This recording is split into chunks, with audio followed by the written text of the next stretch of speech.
আসসালামু আলাইকুম ওরহমতুল্লাহি ওবরাকাতু। আলহামদুলিল্লাহ রব্বিল আলমিন ওসলাত ওসালামু আলা সঈদুল মুরসালিন ওয়ালা আলিহি ওসাহবিহি আজমাইন। আম্মা বাদ ফাকাদ ক্বালা আল্লাহ সুবহানাহু ওয়া তাআলা ওয়া আম্মা বিনিআমাতি রাব্বিকা ফাহাদ্দিস। সাদাকাল্লাহুল আযীম। প্রিয় দর্শক, ঈদের পরবর্তী সময়ের জন্য আপনাদের সবাইকে আন্তরিক শুভেচ্ছা। আল্লাহ সুবহানাহু ওয়া তাআলার অশেষ মেহেরবানিতে এবং আল্লাহর বিশেষ করুণায় সারা বিশ্বের মুসলমানরা আল্লাহর ঘর বাইতুল্লাহ জিয়ারত শেষে তাদের পরিপূর্ণ হজ, তাদের হজের যেই ফজিলত, তারা অর্জনের যেই সচেতনতার সাথে যেই প্রচেষ্টা করেছেন, আল্লাহ তাদের সেই হজকে কবুল করুন। সাথে সাথে সারা বিশ্বব্যাপী, ইস্ট থেকে ওয়েস্ট, নর্থ থেকে সাউথ, পূর্ব পশ্চিম, উত্তর দক্ষিণ, সারা বিশ্বের মুসলমানরা ঈদ উদযাপন করেছেন, ঈদুল আযহা উদযাপন করেছেন। যদিও কিছু কিছু দেশে ঈদের গরু জবাই করার ব্যাপারে সীমাবদ্ধতা ছিল, কঠোর আইন প্রয়োগ করা হয়েছে যাতে গরু জবাই করা না হয়, কিন্তু মুসলমানরা ক্ষান্ত থাকেনি। মুসলমানরা গরুর পরিবর্তে মহিষ হোক, গোট হোক, শিপ হোক, ভেড়া, দুম্বা দিয়ে তারা তাদের ঈদের উদযাপন করেছেন। এবং আমরা আগে বলেছি যে ঈদুল আযহার যে উদ্দেশ্য, সেটা হলো আল্লাহ সুবহানাহু ওয়া তাআলা কোরআনের মধ্যে ডিক্লেয়ার দিয়েছেন, উল্লেখ করেছেন, লা ইয়ানালুল্লাহা লুহুমুহা ওয়ালা দিমাউহা ওয়ালাকিন ইয়ানালুহুত তাকওয়া মিনকুম। আল্লাহ বলেন যে আল্লাহর কাছে না আমাদের গরু গোশত, না রক্ত, না হাড্ডি, না চামড়া, কিছুই আল্লাহর কাছে পৌঁছায় না। আল্লাহ এগুলা অগ্রাহ্য করেন না। আল্লাহ সুবহানাহু ওয়া তাআলা দেখেন যে আমাদের তাকওয়া, পাইটি, আমাদের পরেশগারি, ক্ষুধাবিরতা কতটুকু আমরা আল্লাহরকে সন্তুষ্ট করার জন্য কোরবানি করেছি। কালকেই একজনের সাথে কথা বলছিলাম, তো কথা বলার ফাঁকে বলতেছিলাম যে আপনি কোরবানি করেছেন বাংলাদেশে? তো বললেন যে জি আমি কোরবানি করেছি। যে কত দিয়ে গরু কিনেছেন? তো বললো যে আমি গরু কিনেছি 1,20,000 বা 30,000 টাকা দিয়ে। তাই বললাম যে আমার তো পরিচিত কিছু লোক গরু কিনেছে, তারা গরু কিনেছে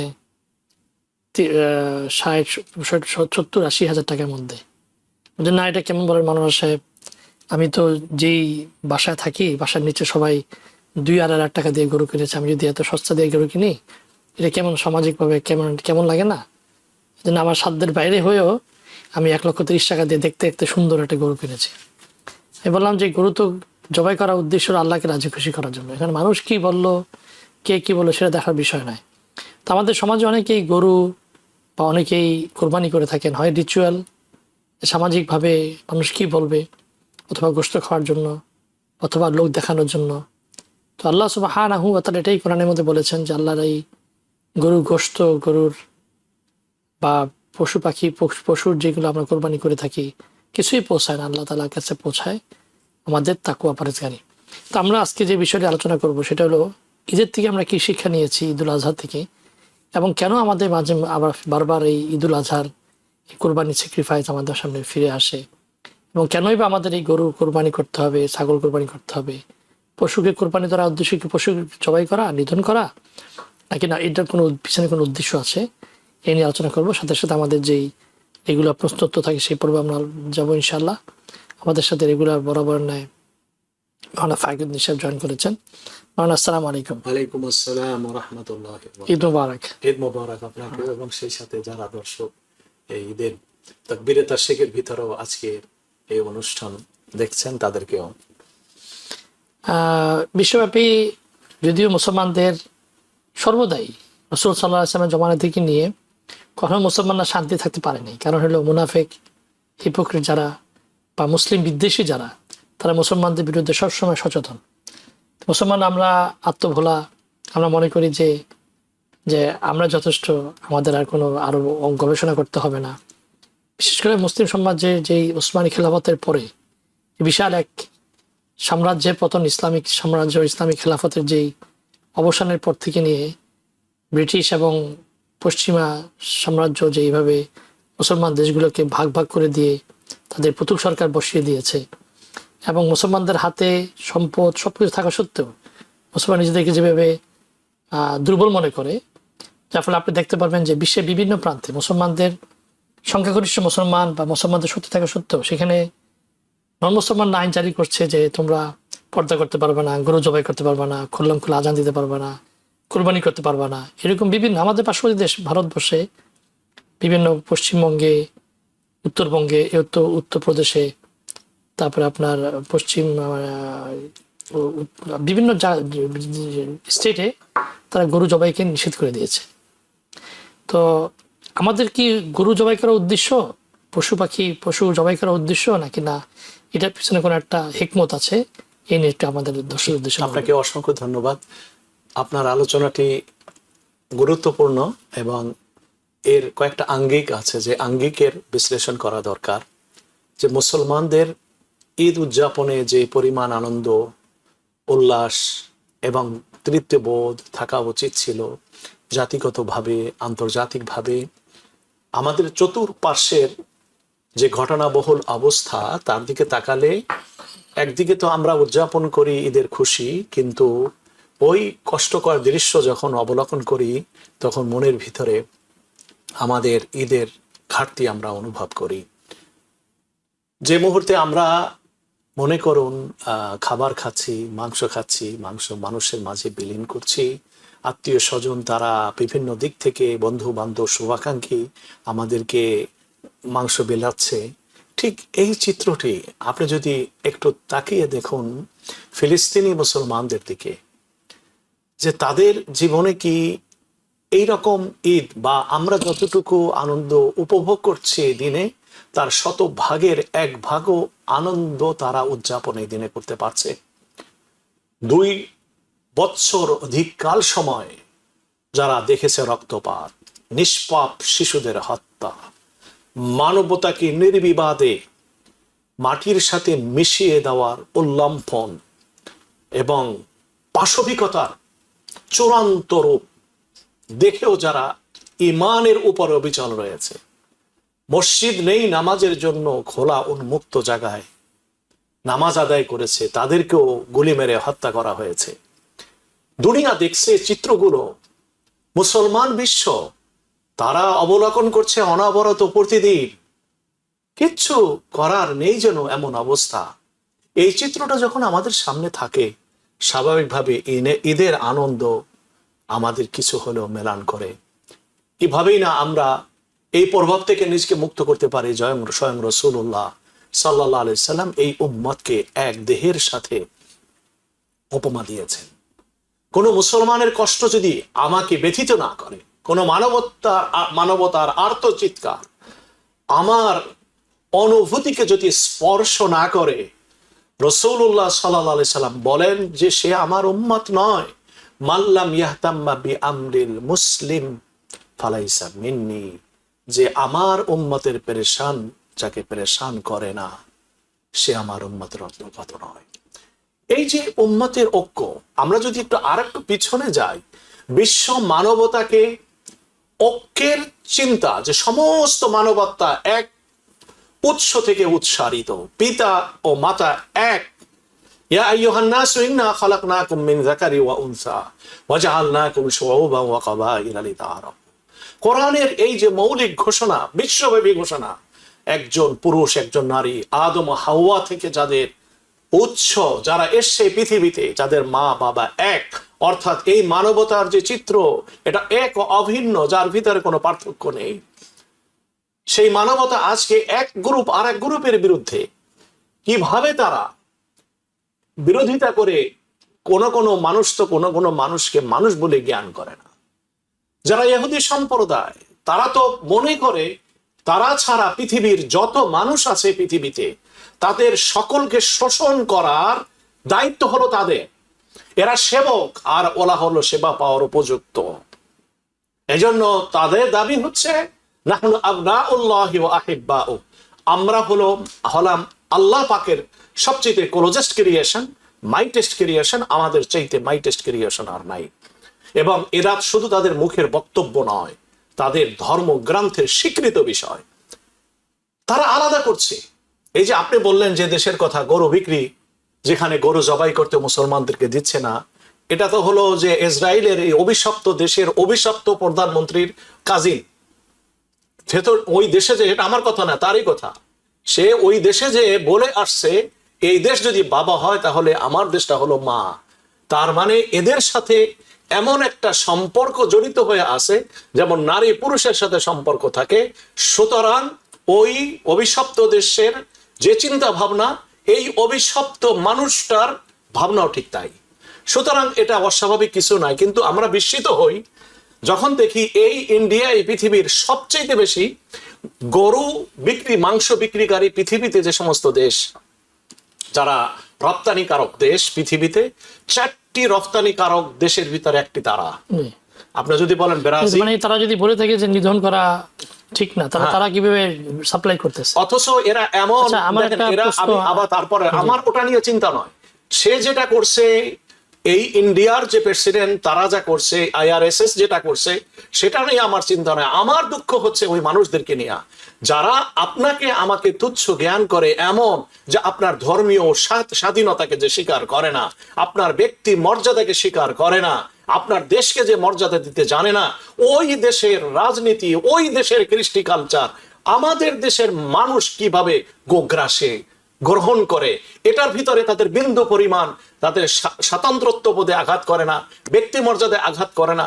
কতখানি নিকৃষ্ট হলে আমরা এই জাতীয় রাজনীতি এবং সংস্কৃতির আমরা তাদের সামনে নতজানু হতে পারি। সুতরাং আজকে দেখুন, যে সমস্ত বিরোধিতা হয় এর পিছনে কোনো না কোনো কারণ থাকে। আজকে নতুনভাবে মূল্যায়ন করার সুযোগ এসছে ওই সমস্ত মানুষদের যারা এতদিন পর্যন্ত ইন্ডিয়ার রাজনীতি, ইন্ডিয়ার ডেমোক্রেসি, ইন্ডিয়ার গণতন্ত্র, ইন্ডিয়ার ফিল্ম, ইন্ডিয়া সারা, তারা কেমন যেন তাদের মানে সকাল থেকে সন্ধ্যা পর্যন্ত তাদের কোনো ঘুমই হয় না। আমি রাজনীতির কথা বলছি, জনসাধারণের কথা বলছি না। ইন্ডিয়া এখনো অনেক ভালো মানুষ আছে, অনেক বরণীয় মানুষ আছে। যদি তালাশ করা হয় আমাদের দেশে চাইতেও আপনি হিসাব, এখানে ধার্মিক, মুসলমান হোক, অনেক গ্রহণযোগ্য সম্মানিত মানুষ আছে। আমি রাজনৈতিক দৃষ্টিভঙ্গিতে কথাগুলো বলছি। এই যে চিন্তা ভাবনা, দেখুন আমাদের কেন, আমাদের একটা স্বকীয় রাজনীতি যেটা আছে, সেটা তো আমাদের প্রমাণ করা উচিত দুনিয়ায় যে আমরা মানবতাকে কোনো ধরনের আলাদা করে আমরা দেখি না। শূকরের মাংস ভক্ষণ করা মুসলমানদের কাছে এটা হারাম, কিয়ামত পর্যন্ত হারাম। তাই বলে কি আজ পর্যন্ত বাংলাদেশের কোন এলাকায় কোন হিন্দুরা শূকরকে বধ করেছে আর এটার জন্য বাংলাদেশের একজন মুসলমানও এটা নিয়ে টু শব্দ পর্যন্ত করেছে? কেউ করেনি। কেন? এই বোধটা সৃষ্টি করেছে তার ধর্মে।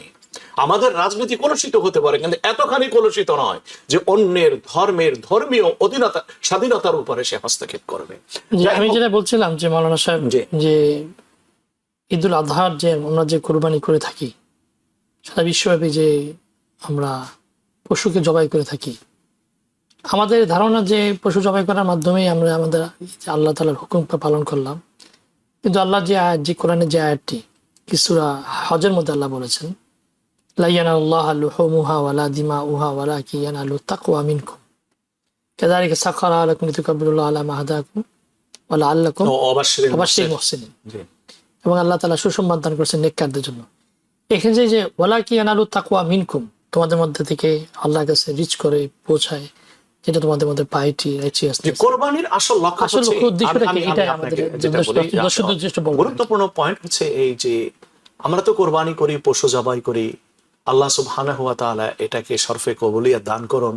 কিন্তু আমাদের সাধারণ বিবেচনা আমরা দেখতে পাই এই কোরবানিটা আজকে যেটাকে বলা হয় সামাজিক অ্যাক্টিভিটিস হয়ে গেছে। এটাকে আমি আমার ভাষায় বলি সোশ্যাল অ্যাক্টিভিটিস।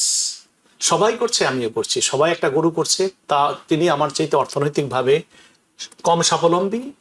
তিনি যদি একটি গরু কোরবানি করে থাকেন, আমার তো কমপক্ষে তার চাইতে আল্লাহ পাক আমাকে 100 গুণ সম্পদ বেশি দিয়েছে, আমি কেন 3টা করব না? এটা তো একটা রিয়া। আমি ওটার কথা বলছি না। যে এই যে কোরবানি সবাই করছে, জানে করতে হবে। আবার কি করছি, কোরবানি করে, কোরবানি বলছে আমার এখানে মাংস খাওয়ার কেউ নাই, এজন্য আমি কোরবানিটি আমার দেশে দিয়ে দিছি। বাংলাদেশে কোরবানি দিলে আমরা যারা এখানে থাকি কোরবানি হবে না এমন কোনো কথা নেই। কিন্তু কোরবানিটা কি মাংস খাওয়ার জন্য? আপনি যে আয়াতটি পড়েছেন সে আয়াতে আল্লাহ পাক ডাইরেক্ট আমাদেরকে এই ধারণাটিকে স্পষ্ট করে দিয়েছেন যে কোরবানি এটা মাংস খাওয়ার সাথে এর সম্পর্ক নেই। এই কোরবানিটা কেবলমাত্র একটি মহত্তম উদ্দেশ্যে বিধিত হয়েছে মহত্তম একটি লক্ষ্যকে নিজের ভিতরে প্রতিষ্ঠা করার চেতনাকে উজ্জীবিত করার লক্ষ্যে করা হয়েছে। যদি সেই চেতনা আমার এই কোরবানি দ্বারা অর্জিত না হয়, তাহলে এই কোরবানি আমার নিষ্ফল থেকে যাবে। কোরআনের আয়াত যেটি আপনি তেলাওয়াত করলেন সূরা হজের, আল্লাহ পাক সেটাই এখানে বলেছেন। এখন এই যে সোশ্যাল অ্যাক্টিভিটিস, এখান থেকে উত্তরণ করে আমাদের কিভাবে রব্বুল ইজ্জতের যে প্রত্যাশা কোরবানির ক্ষেত্রে কিভাবে হতে পারে, এটার জন্য কোরবানির অতীত সম্পর্কে আমাদের জানা থাকা দরকার। এটার সাথে সম্পর্ক রয়েছে কোরবানিকে প্রপার ওয়েতে সম্পাদন করার জন্য কোরবানিটি যে কেন করা হয়েছে বিধান, সেটা আমাদের সম্পর্কে জানা দরকার।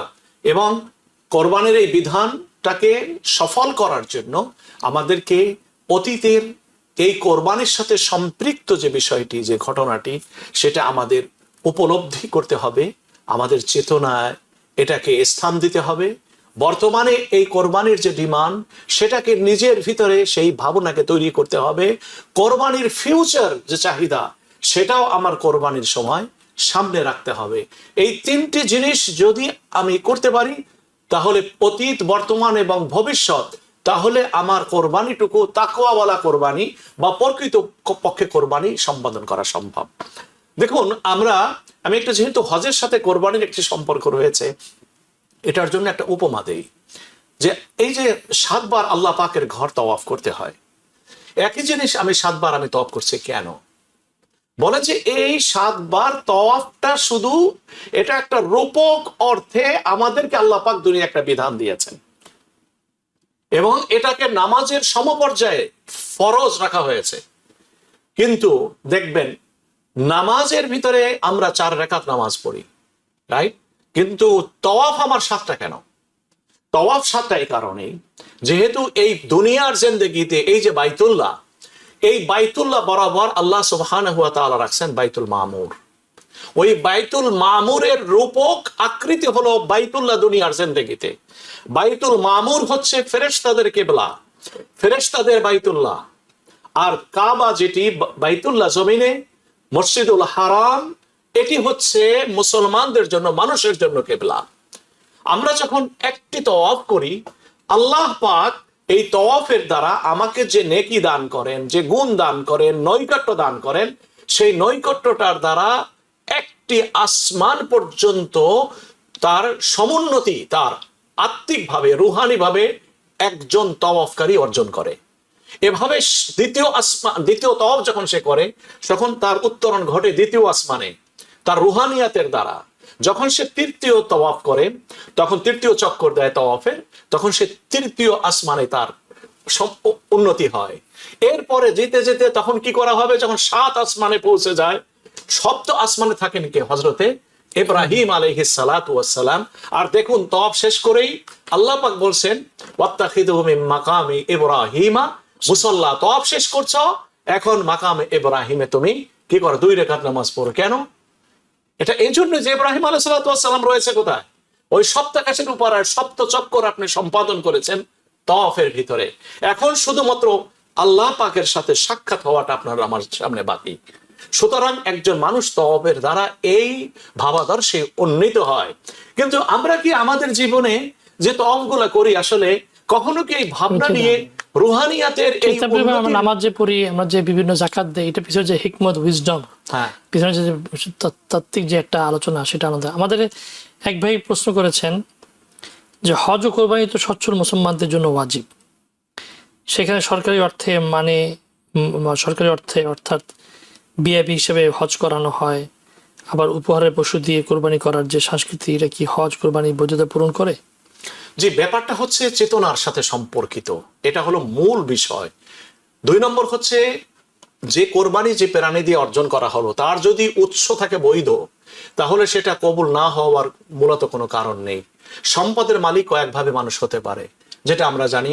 সম্পদের মালিক কোরআন সূত্রে হয়, ওয়ারিসের সূত্রে হয়, এবং হাদিয়ার দ্বারা হয়। ভিআইপি হিসাবে যদি কাউকে সুযোগ দেওয়া হয়, এটা কেমন যেন তাকে গিফট দেওয়ার মতো। এখন যিনি গিফট দিয়েছেন, তিনি যদি অন্যায়ভাবে দিয়ে থাকে, এটার জন্য তিনি দায়ী হবেন।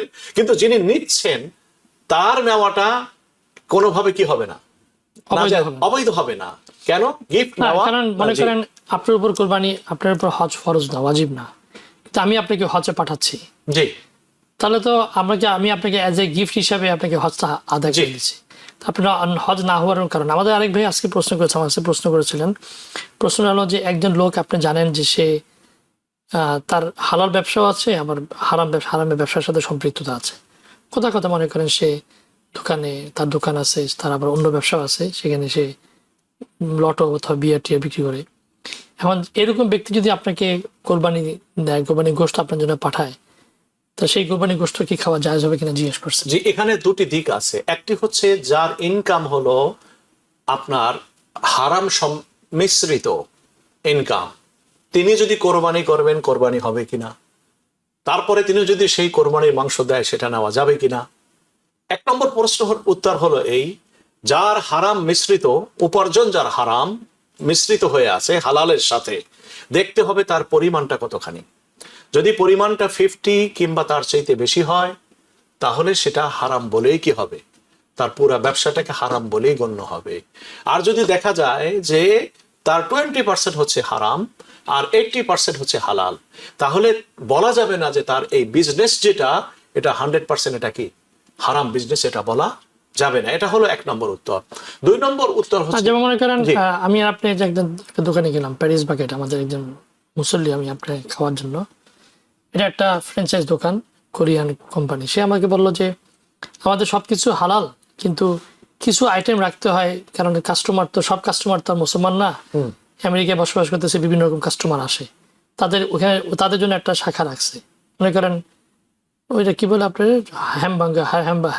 হ্যামবার্গার অথবা পর্কে কিছু আইটেম খাওয়া দাওয়া, তাদের কিছু একটা আইটেম রাখছে। এটা তো হারামের মধ্যে সম্পৃক্ত, কিন্তু দেখা গেল যে তার 5% সেটা এই খাওয়া, বাকি 90% হলো ক্রোসেন্ট, তারপর আপনার এই কি বলে কেক টেক, এইগুলা। তো এই লোকের তো বলা যাবে না যে সে হারাম ব্যবসা করে, ঠিক না? তো 5% তার জন্য অবৈধ হইতেছে, যেটা নাকি পর্ক জাতীয়, বাকি তো 95%। এরকম একজন ব্যক্তি যদি আপনাকে খাওয়া দেয়, কোরবানি গোশত দেয়, আপনার না নেওয়ারটা। জি, এখানে একটা পয়েন্ট আছে। যদি দেখা যায়, একটা হলো তাকওয়ার দিক, আর একটা হলো মাসআলার দিক। মাসআলার দিক হচ্ছে এই, কোনো মানুষ যদি তার হারাম থেকে যদি কাউকে গিফট দেয়, তাহলে ওই হারামটার হুকুমটা গিফট দেওয়ার সময় এটা কি থাকে না, হারাম থাকে না। কেন? ফিকার একটা থিওরি আছে, তাবদিলে মিল্কিয়াতে দ্বারা তাবদিলে হুকুম সাব্যস্ত হয়। আবার আমি বলছি, যদি মালিকানা চেঞ্জ হয়ে যায়, তাহলে তার হুকুমের ভিতরে চেঞ্জ হয়ে যায়।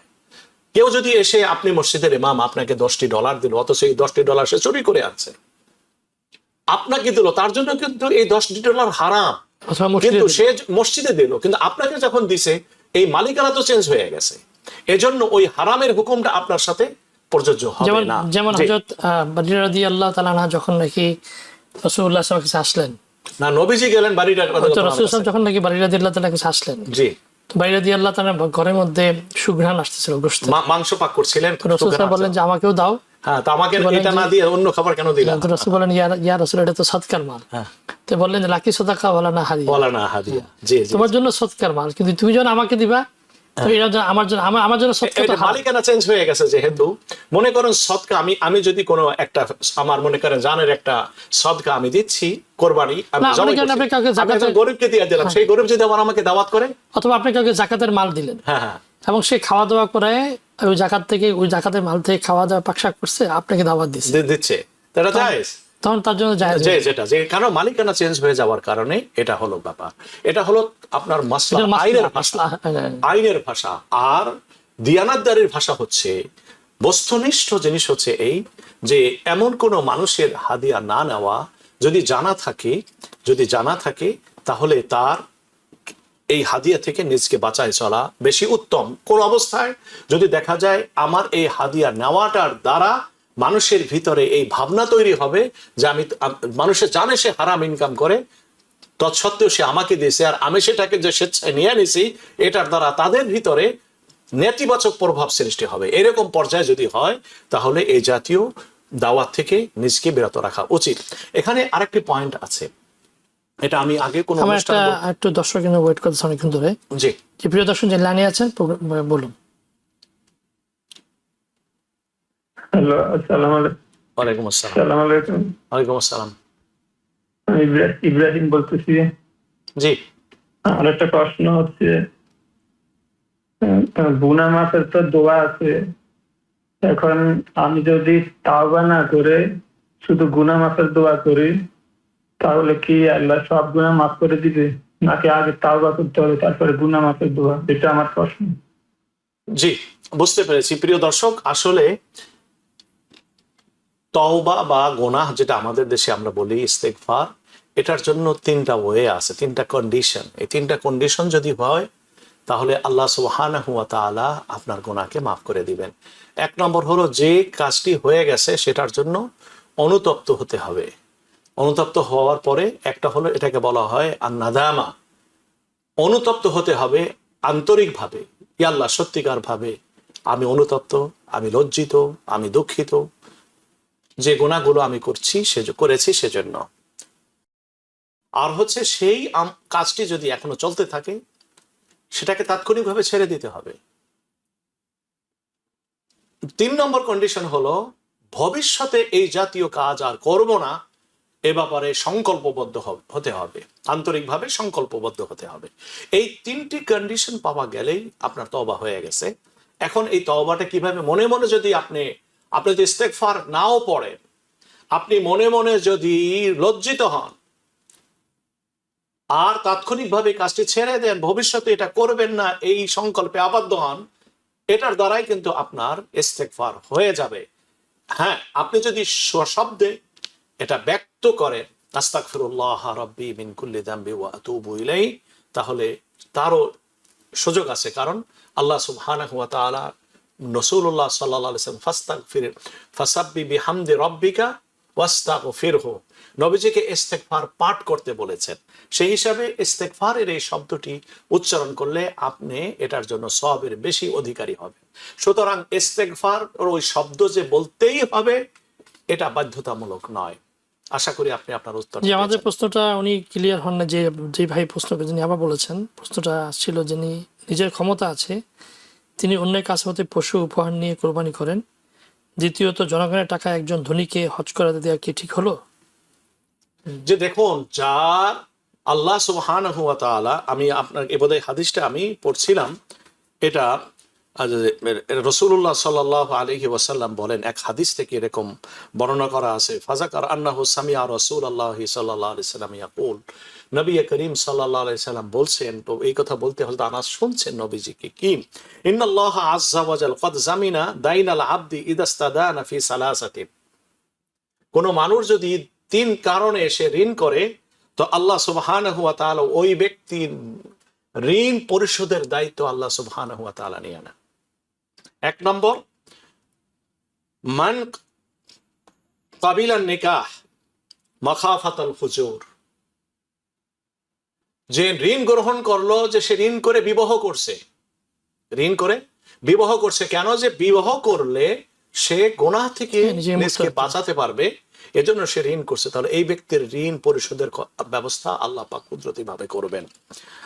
সুমালামায়ের কথা হাত্তামাত, এবং এরপরে সে আর এই ঋণ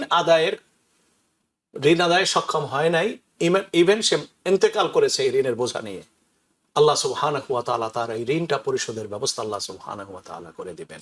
দায়িত্ব আল্লাহ পাক স্বয়ং নিয়েছেন।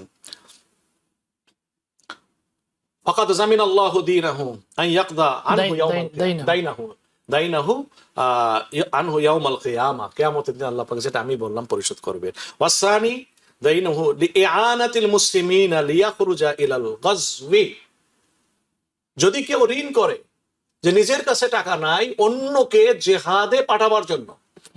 জিহাদ কি জিনিস? সত্যের জন্য অসত্যের বিরুদ্ধে অথরিটিস, যার অথরিটি আছে যুদ্ধ করার, আল্লাহ, তার রাসূল এবং কোন রাষ্ট্রের প্রতিনিধি, তিনি যদি জিহাদ ঘোষণা করেন অন্যায়ের বিরুদ্ধে, তাহলে সেটাকে জিহাদ বলে। এই জিহাদ কিন্তু অন্য দেশে করে, এটা শুধু ইসলামের সাথে সম্পৃক্ত না, কিন্তু ইসলামে এটাকে ধর্মের বিধান হিসেবে রাখা হয়েছে, যেটাকে মানুষ খারাপ অর্থে নেয়, ভুল অর্থে গ্রহণ করে। বলে যে যদি কেউ ঋণ করে কোনো আল্লাহর রাস্তায় জিহাদকারী তাদেরকে অর্থনৈতিক সাহায্য করে, আর সে আদায় করতে পারে না, মারা যায়, আল্লাহ পাক তার ঋণের আদায়ের ব্যবস্থা আল্লাহ পাক করে দিবে। ওয়াসালিস আইয়াস্তাদানা লিকাফনিল মাইয়িত, কোন ব্যক্তির কাছে টাকা নাই কিন্তু একজন মানুষ মারা গেছে, তার দাফন কাফনের বারিয়ালের কোনো ব্যবস্থা নেই। এখন সে কি করছে, সওয়াবের আশায় অন্যের কাছ থেকে ঋণ করে এই ব্যক্তির, মৃত ব্যক্তির দাফন কাফনের ব্যবস্থা করলো। তাহলে আল্লাহ, আর সে আদায় করতে পারলো না, এই অবস্থা তার মৃত্যু হয়ে গেল। বলে যে আল্লাহ সুবহানাহু ওয়া তাআলা তার এই দাইনের ঋণের ব্যবস্থা পেড আপ আল্লাহ পাক করে দিবেন ময়দানে মাহশারে, যার কাছ থেকে ঋণ নিয়েছে তার মাধ্যমে। এখন দেখুন, আপনি যে কোশ্চেনটা ওখানে করেছেন, কেউ যদি কাউকে টাকা দিয়ে হজ করায় থাকে, না, উনি প্রশ্ন করেছেন সরকারি টাকা দিয়ে, যে সরকারি টাকা তো সে গিফট হিসাবে পাইছে, জনগণের টাকা দেবে, জনগণের টাকা, সেটার জন্য যিনি অর্থ মন্ত্রণালয় কিংবা যিনি অথরিটি টাকা তাকে দিয়েছে এটার জন্য সে দায়ী হবে, কিন্তু যিনি যে নিয়েছেন তিনি দায়ী হবেন না। ওই অ্যাকাউন্টেবিলিটি তার কাছে। আমরা তো এটা আগেই বলেছি, যেহেতু তিনি এই যে মানে হজ করার যে সুযোগটা পেলেন, এটা তো হলো গভর্নমেন্টের কাছ থেকে, সে কি পেল, এটা হাদিয়া হিসাবে এই গিফটটা পেল, এই হজের এটা হাদিয়া হিসাবে পেল। সুতরাং গভর্নমেন্টের টাকা যদি দিয়া থাকে কাউকে, সে যদি স্বেচ্ছাচারিতা কিংবা কোনো ধরনের পলিসি না করে যদি এই টাকা পেয়ে থাকে হজের জন্য, আর সেই টাকা দিয়ে হজ করলে হজ হয়ে যাবে। এখন যদি অন্যায়ভাবে টাকা দিয়ে থাকে হজ করার জন্য, তাহলে যিনি দিয়েছেন তিনি অ্যাকাউন্টেবল হবেন এটার জন্য। আচ্ছা, একটা প্রশ্ন আমাদের কাছে করেছেন অনেকেই, সেটা হলো যে, আমি মনে করি, আশা করি প্রশ্নটার উত্তর ক্লিয়ার হয়েছে হ্যাঁ, কিনা। ওটা আগের মতন প্রশ্ন করেছেন যে তার সারমর্ম এরকম যে আমরা দেখছি এখন অনেকেই এই আমেরিকা থেকে তারা হজ করতে পারছেন না। এই জন্য আরেকটা কারণ হলো যে সস্তাতে হজ করার জন্য তারা এখান থেকে ভিসা নিয়ে বাংলাদেশে আমেরিকান পাসপোর্টে চলে যায়, বাংলাদেশ থেকে বাংলাদেশি পাসপোর্ট দিয়ে হজ করে, ওই হজ থেকে আবার বাংলাদেশি পাসপোর্ট নিয়ে আবার বাংলাদেশে আসে, ওখান থেকে আবার হজের আমেরিকা পাসপোর্ট দিয়ে আবার আমেরিকা ঢুকে। এটা কি কতটুকু বৈধ? আপনার ওটার চাইতে আরো বৈধতার প্রশ্নটার আগে আরো কয়েকটা মশলা রয়ে গেছে, যেটা ক্লিয়ার করতে হবে। মক্কা শরীফে যাইতে গেলে মুসলমানদের পাসপোর্ট লাগবে, এটা কোন কোরআনে আছে? এটা কোন ধরনের বৈধতা? আল্লাহ সুবহানাহু ওয়া তাআলা, আমি গত ইসে বলেছি, আদম আলাইহিস সালামের পৃষ্ঠদেশ থেকে 2 বার তিনি তার হাত, কুদরতি হাতকে তিনি সুইপ করেছেন। প্রথমবারে সমস্ত রূহগুলো আসছে, সেগুলো হলো আপনার যারা জান্নাতি তাদের রূহ। বাম পাশে যখন সুইপ করছেন তখন রূহ আসছে যারা জাহান্নামে যাবে তাদের। সবাই আল্লাহর সামনে সমাবেত হয়ে গেল রূহ। কালু বালা, তারা সবাই আল্লাহ জিজ্ঞেস করলেন আলাস্তু বিরাব্বিকুম, সমস্ত রূহকে উত্তর দিল কি? বালা। এটা কোন জায়গায়? এটা আরাফার ময়দান। আলমে আরওয়া আর কি না, আরাফার ময়দান। আলমে আরওয়া ঠিক আছে, কিন্তু ফিল্ডটা কোনটা? এটা আরাফার ময়দান। তাহলে আমার প্রথম সৃষ্টি হলো ওখানে। তাহলে বাই বর্ন আমি হলাম সৌদির সিটিজেন। আমার সৌদির সিটিজেনশিপ, আমি আল্লাহর ঘরে আমি যাব, আর তোমাকে পাসপোর্ট দেখাইতে হবে। এটার জন্য সৌদির গভর্নমেন্ট এবং যারা এই হজের আয়োজন করছে, আল্লাহ পাক যদি তাদেরকে ধরেন, এদের কারো জান্নাতে যাওয়ার পথ নাই, কোনো পথ নাই। এত বড় জঘন্য কাজ এরা করে যে মুসলমানদের পাসপোর্ট নিয়ে তারপর আল্লাহর ঘরে যাইতে হবে। আর আমি শুনতে পাচ্ছি জনিক অবৈধভাবে ঢোকার। অবৈধটা কি? অবৈধ কর্তৃত্ব তোমাকে কে দিয়েছে? ঘর তো আল্লাহর, ঘরটা কি তোমার? মসজিদটা কার ঘর? মসজিদটা তো অক্ষ করা থাকে নাকি? তো মসজিদের ঘরে যাওয়ার জন্য তোমার পারমিশন লাগবে কেন? Who are you? Go to the hell. তুমি কে? সৌদি প্রিন্স তুমি কে? গো টু দ্য হেল। আল্লাহর ঘরে ঢুকবে, তুমি তারে অ্যারেস্ট করবা, এটা তোমাকে অধিকার দিছে। ওয়ামান দাখালাহু কানা আমিনা। এটা কি কোরআনের আয়াত না? এটা কি কোরআনের আয়াত না? আওয়ালাম ইয়ারাউ আন্না জাআলনা হারামান আমিনান ইউজবা ইলাইহি সামারাতু কুল্লি শাইইন মিন লাদুন্না, রাইট? কোরআন শরীফে আছে, আমি নিরাপদ বানিয়েছি।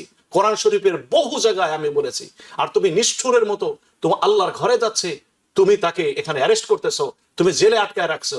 এই অধিকার তাদেরকে কেউ দেয় না। যাই হোক, এটা জব তারা দিবে, কিন্তু মশলাটা কি? এখানে দুটি দিক আছে।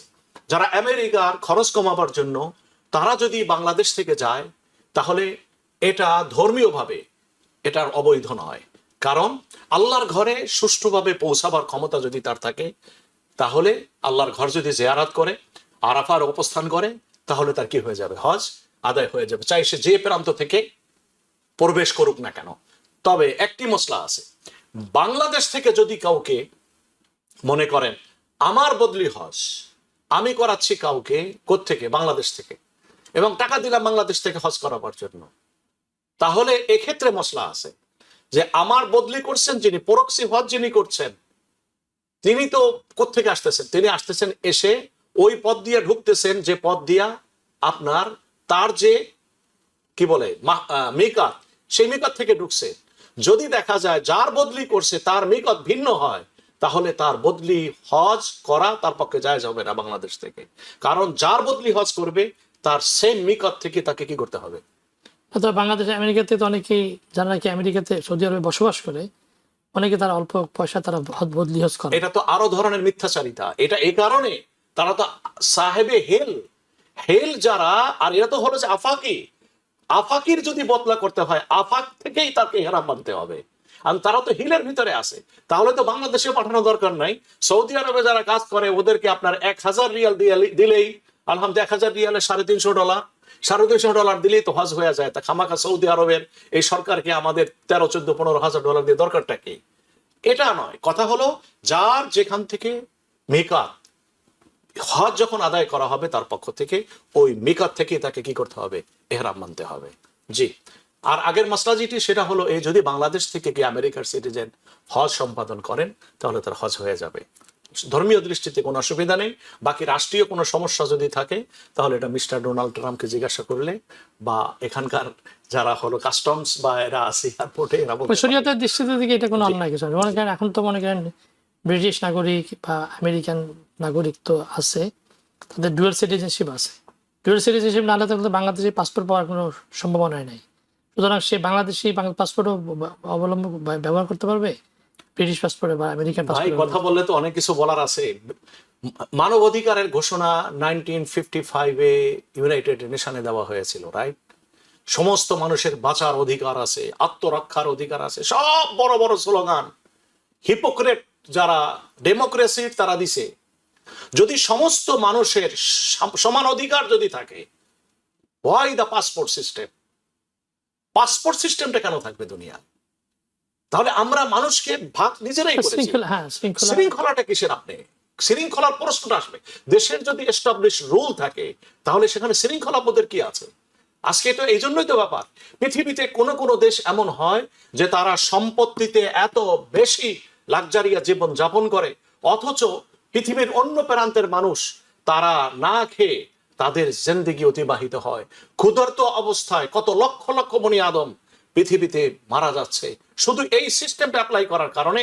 এটার উপরে আপনার বিশ্লেষণ হওয়া উচিত, এটা নিয়ে খোঁজ নেওয়া উচিত। একজন মানুষ যদি আরেকজন মানুষের দেশে যাইতে গেলে যদি পারমিশন লাগে, তাহলে আমি যে শ্রেষ্ঠ সৃষ্টি সেটাকে সর্বপ্রথম ভুলুণ্ঠিত করা হয়। একটা পাখি সে তো উড়ে বেড়াচ্ছে, তার জন্য কি কোনো দেশ আছে? একটু বলুন তো দেখি। যার 2টি ডানা, সেই 2টি ডানা দিয়ে সে ঘুরে বেড়াচ্ছে। অতিথি পাখিরা না আসলে দেশের মানুষ অস্থির হয়ে যায়। মানুষের মর্যাদা কি পাখির চাইতেও নিচে? মানুষ যে তাকে আটকানো যায় না, এটার সৃষ্টি হলো পক্ষীকুল।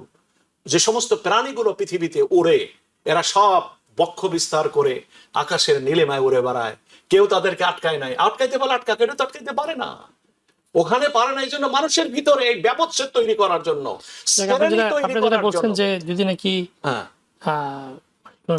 ইসলামিক শরীয়তের দৃষ্টিতে দিয়ানাতান এবং কাজান, যেটা কাজান হয়তো রাষ্ট্রীয় পর্যায়ে হতে পারে, এটা রাষ্ট্রীয়, এটা হইছে পৃথিবীতে 2য় বিশ্বযুদ্ধের পরে এই পাসপোর্টের সিস্টেম।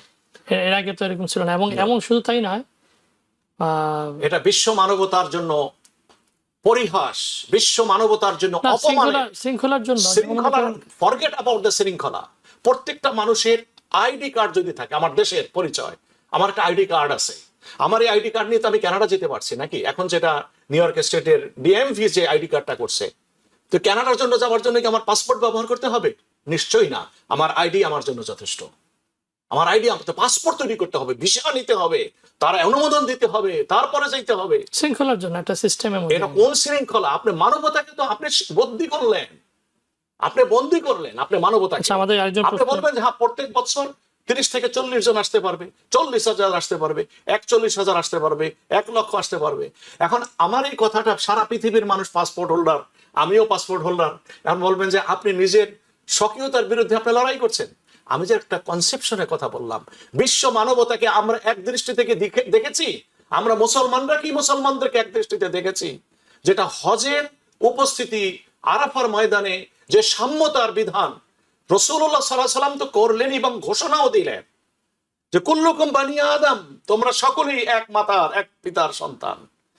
রক্তের বরত্ববোধ ভুলে যাও। নবীজির যে বিদায় হজের ভাষণ, সেই বিদায় হজের ভাষণে মানবাধিকার, মানবতার মর্যাদার কি সুমহান দৃষ্টান্ত দিলেন যে পৃথিবীতে আজ পর্যন্ত কোন সমাজ, কোন রাষ্ট্র, ইভেন ইউনাইটেড নেশন পর্যন্ত মানবতার এই মর্যাদা এখন পর্যন্ত ঘোষণা করতে পারে নাই। ইন্না আমওয়ালাকুম ওয়া আরাদাকুম হারামুন আলাইকুম কায়াউমিকুম হাযা কাবালাদিকুম হাযা কাশাহরিকুম হাযা। নবীজি সুদ প্রথাকে বর্বর যুগের ঘৃণ্য সিস্টেম বলেছেন। বলে ওই সুদী প্রথাকে আজকে আমি বিলুপ্ত ঘোষণা করলাম, আর সর্বপ্রথমের সূচনা করলাম আমার ফ্যামিলি থেকে। আমার চাচা আব্বাসের কাছে যারা সুদী লেনদেনে ঋণী হয়ে আছো, আমি আজ থেকে ঘোষণা করলাম আমার চাচার ওই অর্থকে আর ফেরত দিতে হবে না। বললেন যে লা ফারকা বাইনা আরব ওয়াল আজম, আজম আর আরবের ভিতরে কোনো পার্থক্য নাই, সাদা আর কালোর ভিতরে পার্থক্য নাই। আমরা এগুলা ইসলামের বিশ্বজনীন ঘোষণা, কত আগে। আল্লাহু আকবার। আমরা কি মুসলমানরা কি আমাদের সাম্যতা নিজেদের ভিতরে তৈরি করতে পারছে ইসলামের? আমার হাতে সময় শেষ হয়ে আসছে। ধন্যবাদ, আপনি ঈদের পরে এত ব্যস্ততার মধ্যে আমাদের মাঝে আসছেন। প্রিয় দর্শক, আপনারা দেখছেন ইসলাম ও জীবন। আল্লাহ সুবহানাহু ওয়া তাআলা একটি হাদিস রাসূলুল্লাহ সাল্লাল্লাহু আলাইহি ওয়াসাল্লাম বলেছেন, ইন্নাল্লাহা লা ইয়ানজুরু ইলা আসওয়ারিকুম ওয়া আমওয়ালিকুম ওয়ালাকিন ইয়ানজুরু ইলা কুলুবিকুম ওয়া আমালিকুম। আল্লাহ তোমাদের চেহারা, তোমাদের কোন দেশের কোন অবস্থান, গরিব নাকি ধনী, কোন পাসপোর্টধারী, সেটা আল্লাহ লক্ষ্য করেন। লা ইয়ানজুরু ইলা আসওয়ারিকুম ওয়া আমওয়ালিকুম, তোমার ধনী নাকি গরিব সেটাও দেখেন না। ওয়ালাকিন ইয়ানজুরু ইলা কুলুবিকুম ওয়া আমালিকুম, আল্লাহ তাআলা লক্ষ্য রাখেন, আল্লাহ তাআলা দৃষ্টিপাত করেন তোমাদের অন্তর এবং তোমাদের আমল। তো এই কোরবানি, হজ, যে কোনো আমল যেন আমরা আল্লাহর জন্য করি, অনলি ফর সেক ওমাউরিল্লাহ আলী আবদুল্লাহ মুখলিসানাউদ্দিন। এটা আমাদের বড় শিক্ষা। যে কোনো একটা পয়সা দান করব, একটা আমল করব, সেজন্য শুধুমাত্র আল্লাহর জন্য, লিল্লাহি তাআলা যেন হয়, আল্লাহর সন্তুষ্টের জন্য হয়। তাহলে আমরা ইনশাআল্লাহ দুনিয়াতেও সাকসেস হব এবং আখিরাতেও এটার মাধ্যমে নাজাত পেতে পারবো। আল্লাহ আমাদের কোরবানিকে, আমাদের হজকে, প্রতিটি ভালো কাজকে আল্লাহর জন্য করা তৌফিক দান করুন। এবং আমরা যেন প্রত্যেকটা কাজ মানুষকে দান করা। অন্য একটা হাদিস আসছে, মান আতা আলিল্লাহ ওমান মানা আলিল্লাহ ওমান আবগাদ আলিল্লাহ ওমান, হাদিস আসছে রাসূল সাল্লাল্লাহু আলাইহি ওয়াসাল্লাম বলেছেন, কেউ ব্যক্তি আল্লাহর জন্য দেয়, আল্লাহর জন্য সে মানা করে, আল্লাহর জন্য মান আহাব আলিল্লাহ ওমান আবগাদ আলিল্লাহ, আল্লাহকে খুশি করার জন্য মহব্বত করে, আল্লাহকে খুশি করার জন্য কাউকে হেট করে, সে তার ইমানকে পরিপূর্ণ করলো। আল্লাহ আমাদের এই দুটো হাদিসের উপর আমল করার এবং আমাদের এই কোরবানি হজকে কবুল করার করে নেন, এই আশা রেখে আজকের মধ্যে ইসলাম জীবন শেষ করছি। আসসালামু আলাইকুম ওয়া রাহমাতুল্লাহি ওয়া বারাকাতুহু।